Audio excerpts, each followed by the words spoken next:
നമസ്കാരം. Raf talk ഫുട്ബോളിലേക്ക് അവർക്കും സുഖം. തിരികെ വരാൻ അതികഠിനമായി പരിശ്രമിക്കുകയാണ് നെയ്മർ ജൂനിയർ. നെയ്മർ എന്ന് തിരികെ വരും എന്നുള്ളതിൻ്റെ ഒരു നേരിയ സൂചന കഴിഞ്ഞ ദിവസം ലൂക്കാസ് മൂസേറ്റി പുറത്തുവിട്ടിരുന്നല്ലോ. അതിൽ പറയുന്നത് നെയ്മർ ഈ മാസം അവസാനത്തോടു കൂടി അല്ലെങ്കിൽ ജൂണിൻ്റെ തുടക്കത്തിൽ പൂർണ്ണമായും ഫിറ്റായി തിരികെ വരുമെന്നാണ്. നേരത്തെ നെയ്മർ അദ്ദേഹത്തിൻ്റെ സ്റ്റാഫിനോടൊപ്പമാണ് റീഹാബിലിറ്റേഷൻ കാര്യങ്ങൾ ചെയ്തിരുന്നെങ്കിൽ ഇപ്പോൾ പൂർണ്ണമായിട്ടും സാൻഡോസിൻ്റെ മെഡിക്കൽ ടീമാണ് അദ്ദേഹത്തിൻ്റെ റിക്കവറി കാര്യങ്ങളൊക്കെ ഹാൻഡിൽ ചെയ്യുന്നത്.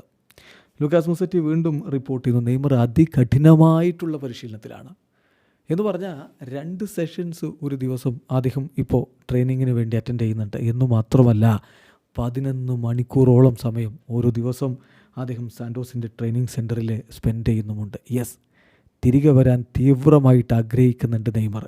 ആ റിപ്പോർട്ടിലേക്കൊന്ന് പോവുകയാണ്. നെയ്മർ അപ് ടു 11 അവേഴ്സ് ഒരു ദിവസം സാൻഡോസിൻ്റെ ട്രെയിനിങ് സെൻറ്ററിൽ ഇപ്പോൾ ചിലവഴിക്കുന്നുണ്ട്. 2 ഷിഫ്റ്റുകളായിട്ട് ദിവസങ്ങളോളമായി ഇപ്പോൾ ഈ ആഴ്ചയിൽ അദ്ദേഹം വർക്ക് ചെയ്തുകൊണ്ടേയിരിക്കുകയാണ്. അദ്ദേഹത്തിൻ്റെ പുരോഗതി, പരിക്കിൽ നിന്നുള്ള റിക്കവറിയുടെ പുരോഗതി, അതിൻ്റെ റിസൾട്ട് സാറ്റിസ്ഫാക്ടറിയാണ്. നെയ്മർ ഇതിനു മുമ്പ് ഒരിക്കലും ഇത്തരത്തിൽ ട്രെയിനിങ് നടത്തിയിട്ടില്ല എന്നാണ് ക്ലബിൻ്റെ മെഡിക്കൽ ഡിപ്പാർട്ട്മെൻറ്റിലെ മെമ്പേഴ്സ് പറയുന്നത്. മെഡിക്കൽ ഇൻസ്ട്രക്ഷൻസ് വളരെ സ്ട്രിക്ട്ലി നെയ്മർ ഫോളോ ചെയ്യുന്നുണ്ട്. എല്ലാം നല്ല രൂപത്തിൽ പുരോഗമിക്കുന്നു എന്നാണ് ഇപ്പോൾ ലൂക്കാസ് മൂസേറ്റിയുടെ റിപ്പോർട്ട്. ഇതിൽ നമ്മൾ ശ്രദ്ധിക്കേണ്ട കാര്യം, നെയ്മർക്ക് ഇപ്പോൾ വരുന്ന ജൂൺ മാസം വരെ മാത്രമേ സാൻഡോസുമായിട്ട് കരാറുള്ളൂ. അപ്പോൾ അദ്ദേഹത്തിൻ്റെ കരാർ കാലയളവ് ഏതാണ്ട് ഇങ്ങനെ അങ്ങ് തീരുകയാണ്.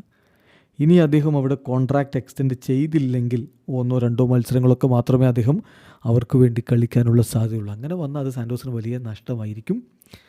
അപ്പോൾ നെയ്മർ വീണ്ടും അവിടെ കോൺട്രാക്റ്റ് പുതുക്കുമോ എന്നുള്ളതാണ് ഇനി കണ്ടറിയേണ്ട കാര്യം. പക്ഷേ ഇതിൽ ശ്രദ്ധേയമായിട്ടുള്ളൊരു കാര്യം കൂടിയുണ്ട്. നെയ്മറുടെ ഇനീഷ്യൽ പ്ലാൻ എന്ന് പറയുന്നത് സാൻഡോസിന് വേണ്ടി ഈ ഷോർട്ട് കാലയളവിൽ മികച്ച രൂപത്തിൽ കളിച്ച് ജൂൺ മാസത്തിൽ യൂറോപ്പിലേക്ക് ചേക്കേറുക, യൂറോപ്യൻ ടീമുകളെ തന്നിലേക്ക് അട്രാക്റ്റ് ചെയ്യുക എന്നുള്ളതായിരുന്നു. ആ പദ്ധതി ഏതായാലും പൊളിഞ്ഞിട്ടുണ്ട്. ഇപ്പോൾ പിന്നാലെ പരിക്കുമൊക്കെ വരുമ്പോൾ യൂറോപ്പിലൊരു വമ്പൻ ടീം അദ്ദേഹത്തിന് വേണ്ടി നിലവിലൊരു ഓഫർ കൊടുക്കുമെന്ന് നമുക്ക് പ്രതീക്ഷിക്കാൻ വയ്യ. അതുകൊണ്ട് തന്നെ ഒരു പക്ഷേ നെയ്മർ ബ്രസീലിൽ തന്നെ, സാൻഡോസിൽ തന്നെ ജൂൺ മാസത്തിന് ശേഷവും തുടരാനാണ് സാധ്യതയുള്ളത്.